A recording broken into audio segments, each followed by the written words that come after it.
Bismillahirrahmanirrahim. Assalamualaikum warahmatullahi wabarakatuh. Hai anak-anak soleh. Masya Allah, sudah lama sekali ya kita tidak bertemu. Alhamdulillah, selama 1 bulan ini setelah libur yang sangat panjang, kita dipertemukan kembali lewat pembelajaran daring ini bersama Ustazah April di kelas 4 Abu Ayyub Al-Ansori. Sebelumnya Ustazah April mau mengucapkan mohon maaf lahir dan batin kepada anak-anak solehku sekalian atas segala kesalahan Ustazah, baik lisan Ustazah maupun perbuatan Ustazah. Mohon dimaafkan ya. Nah, anak-anak, alhamdulillah hari ini kita akan kembali belajar tematik dengan muatan pembelajaran PPKN. Seperti biasa, sebelum kita membuka majelis kita hari ini, pembelajaran kita hari ini, marilah kita melafazkan basmalah. Bismillahirrahmanirrahim. Nah, selanjutnya kita membaca doa sebelum belajar. A'udzu billahi minasyaitonir rajim. Bismillahirrahmanirrahim. Rabbana zidna ilman warzuqna fahman. Ya Allah, limpahkanlah kepada kami ilmu dan pemahaman yang baik. Amin ya rabbal alamin. Alhamdulillah, kita tadi sudah membaca doa. Semoga dengan membaca doa Allah kemudian memberikan kepahaman yang baik kepada kita, memberkahi ilmu yang kita dapatkan, sehingga kita bisa mengaplikasikannya dalam kehidupan kita sehari-hari. Nah, kira-kira hari ini materi PPKN kita di tema 9 tentang apa ya? Untuk lebih jelasnya, silahkan menyimak penjelasan Ustazah April berikut ini. Baik, anak-anak soleh, adapun materi PPKN kita hari ini adalah tentang hak dan kewajiban terhadap lingkungan dan negara. Nah, sebelum Ustazah April menjelaskan materi PPKN kita hari ini, seperti biasa, Ustazah April akan mengingatkan anak soleh untuk terlebih dahulu menyiapkan peralatan belajarnya seperti pulpen untuk menulis, buku tulisnya, dan juga jangan lupa buku tema 9-nya, Kayanya Negeriku. Nah, insya Allah ini adalah tema terakhir yang akan kita pelajari di pembelajaran tematik. Nah, jika semua peralatan belajarnya telah disiapkan, silahkan anak-anak soleh mencari posisi duduk ternyaman dan menyimak penjelasan Ustazah April berikut ini. Anak-anak, tujuan pembelajaran kita hari ini ada 3. Yang pertama, melalui penjelasan guru, anak-anak soleh mampu memahami hak dan kewajiban terhadap lingkungan dengan penuh kepedulian. Tujuan pembelajaran yang kedua, melalui penjelasan guru, anak-anak soleh mampu mengidentifikasi perilaku-perilaku yang menunjukkan pelaksanaan hak dan kewajiban dalam kehidupan sehari-hari dengan penuh kepedulian. Nah, yang ketiga, melalui pemberian tugas, anak-anak soleh mampu mengidentifikasi contoh perilaku pelaksanaan hak dan kewajiban terhadap lingkungan sekitar.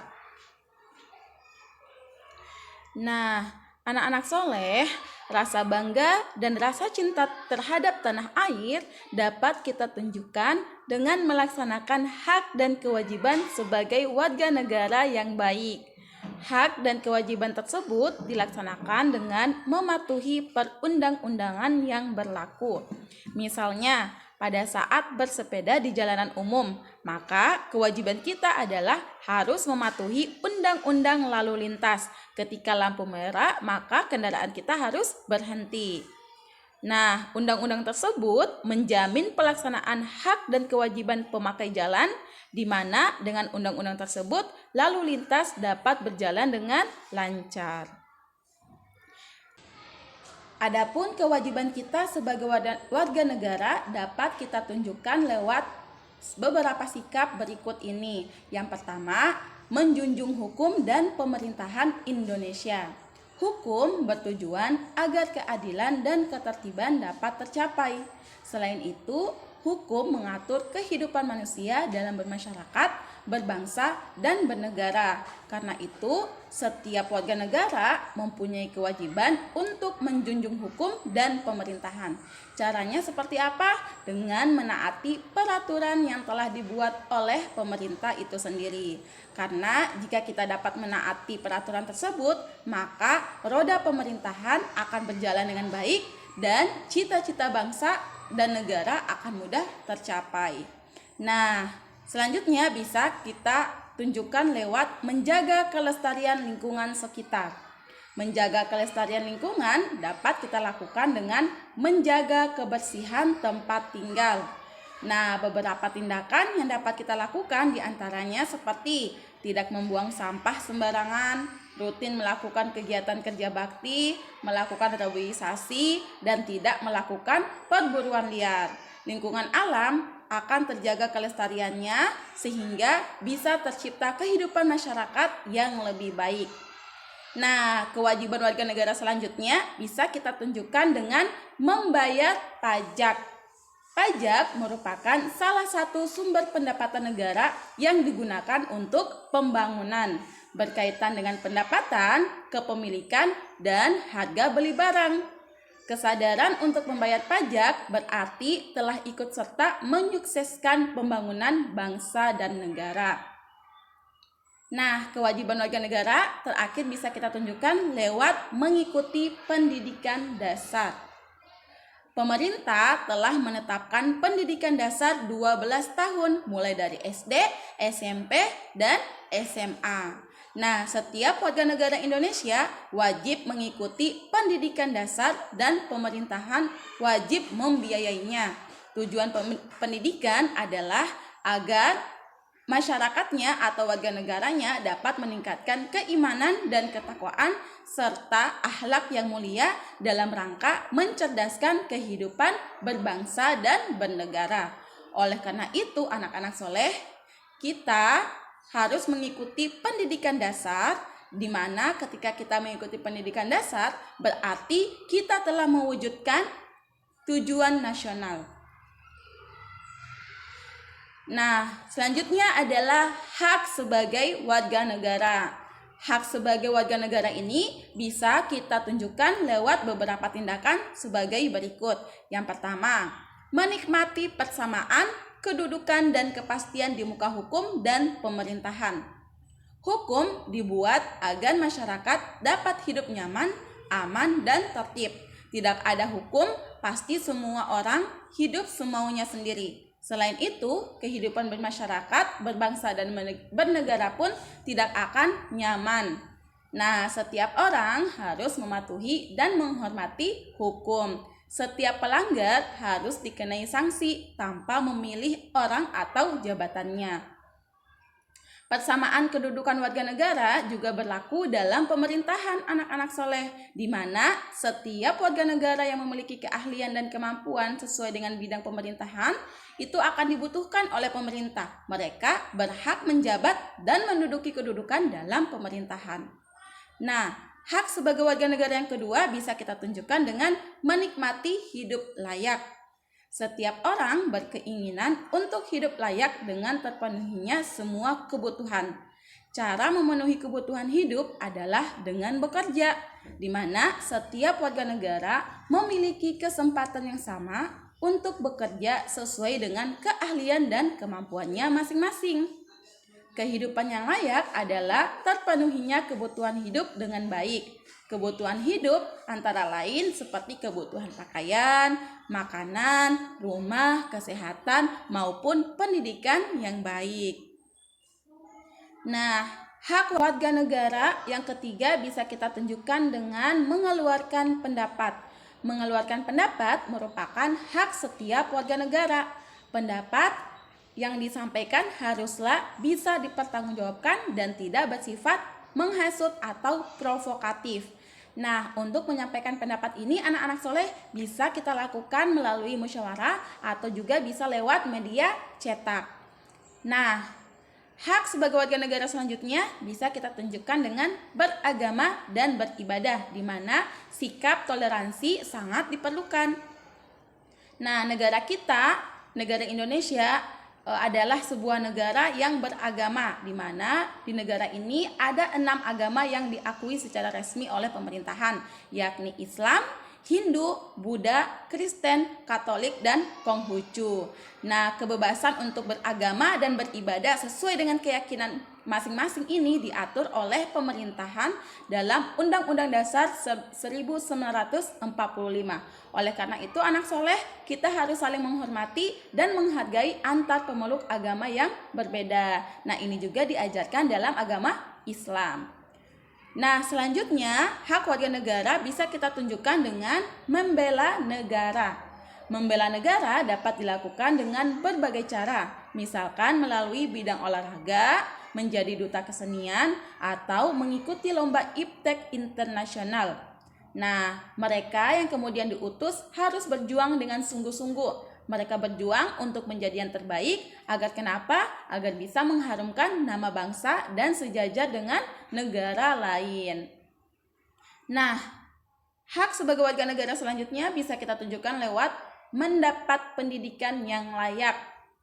Nah, sebagaimana yang Ustazah sampaikan di awal tadi, bahwa sekolah merupakan salah satu media pendidikan bagi setiap warga negara. Dengan bersekolah, setiap warga negara memperoleh kesempatan yang sama untuk mengenyam pendidikan. Oleh karena itu, anak-anak soleh, silakan anak-anak soleh untuk kemudian memanfaatkan waktu belajarnya ini selama di SD, karena ini merupakan salah satu hak yang anak-anak soleh dapatkan sebagai warga negara.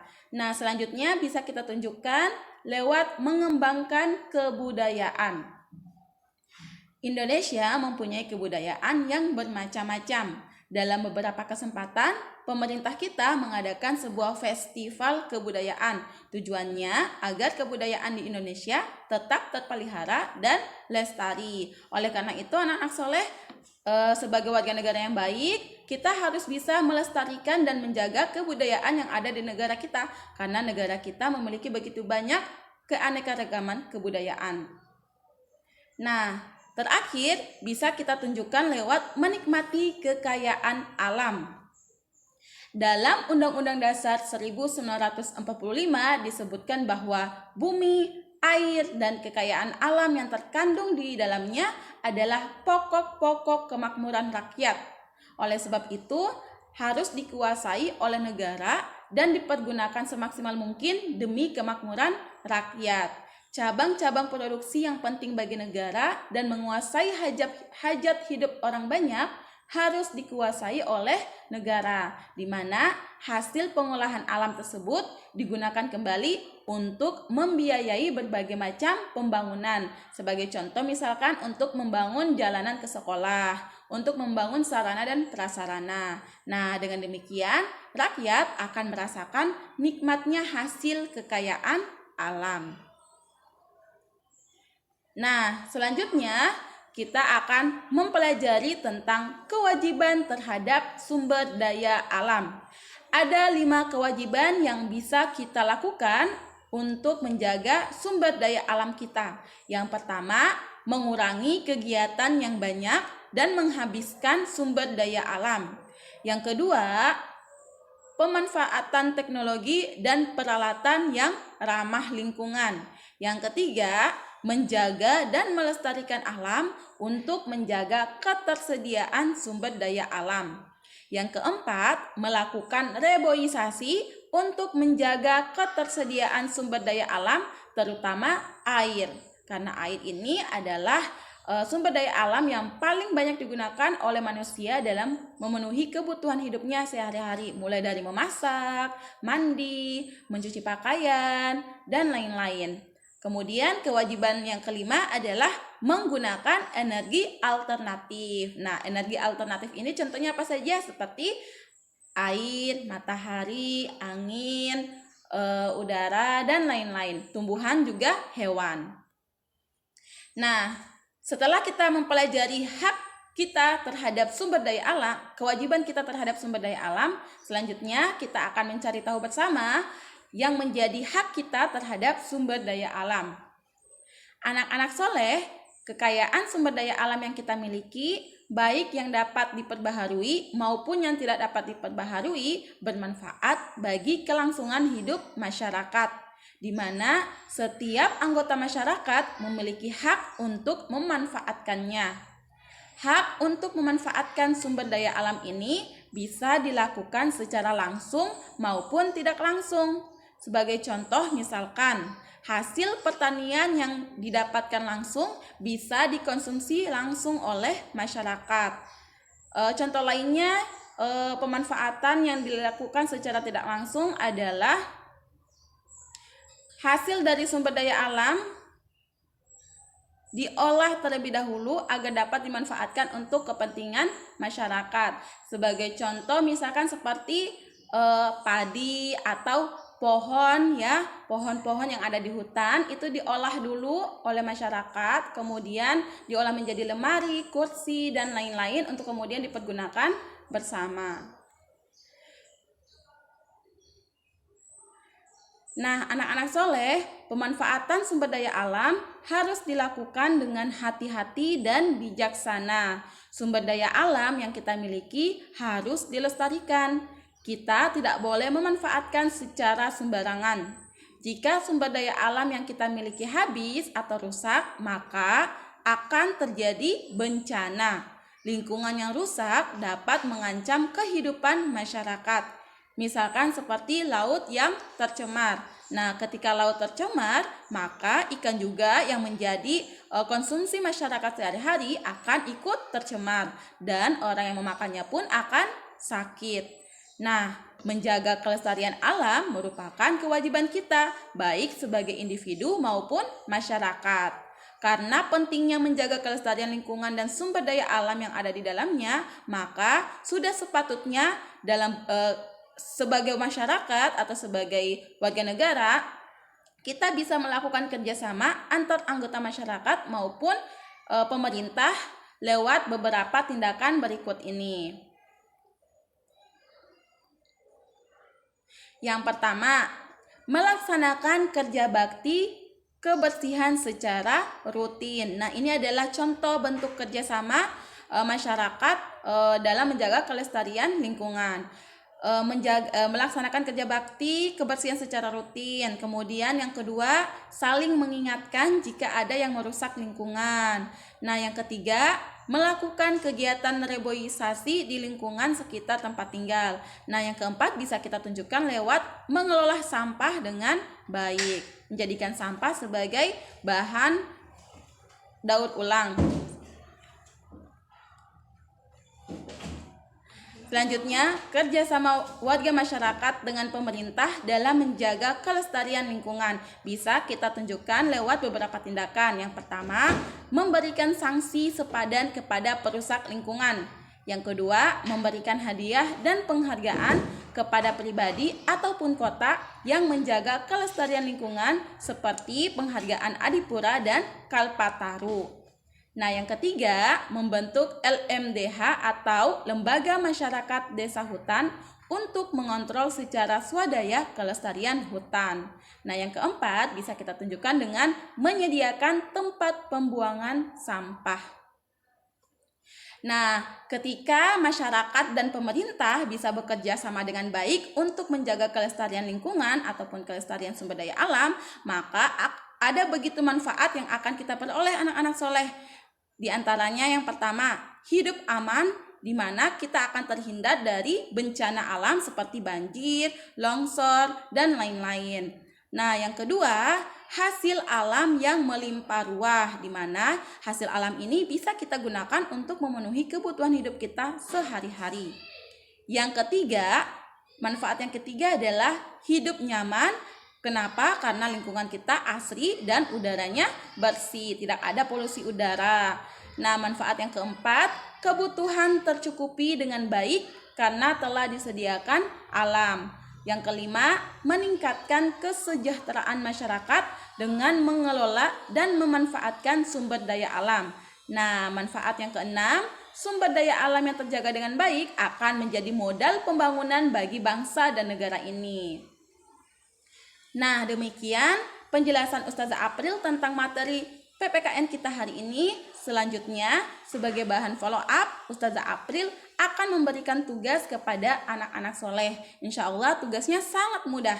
Nah, tugasnya adalah silakan anak-anak soleh melakukan pengamatan dan wawancara di lingkungan tempat tinggalnya anak-anak soleh tentang perilaku masyarakat atau perilaku apa saja yang menunjukkan pelaksanaan hak dan kewajiban dalam kehidupan sehari-hari terhadap sumber daya alam.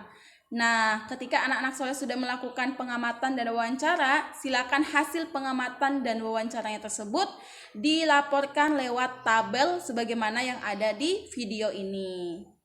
Nah, kalau misalkan ada yang tidak dimengerti dengan tugasnya, silakan anak-anak soleh bertanya langsung kepada Ustazah April, boleh lewat via chat grup atau bisa juga langsung ditelepon. Oke anak-anak soleh, kalau misalkan ada yang kesulitan bisa juga bertanya kepada ayah bundanya di rumah. Baik, demikian saja mungkin penjelasan Ustazah tentang materi kita hari ini.